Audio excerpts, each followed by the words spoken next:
अध्यक्ष महोदय, एनसीईटीने मूल्यांकन अहवाल सादर न करणाऱ्या राज्यातील महाविद्यालयांची मान्यता रद्द करण्याचा निर्णय घेण्यात आला।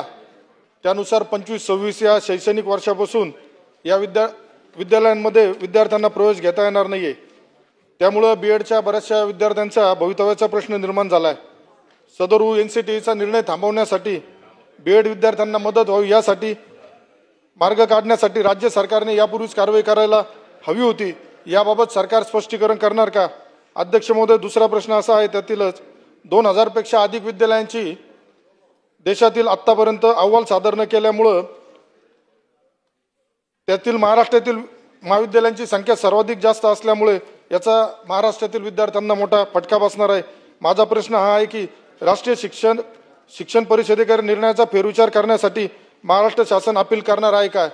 आणि त्याला जोडूनच तिसरा प्रश्न आहे, राज्यातील महाविद्यालयांमध्ये जे कंत्राटी पद्धतीने प्राध्यापक कार्यरत आहे त्यांचे प्रलंबित प्रश्न सोडवण्यासाठी शासन प्रयत्न करणार आहे का?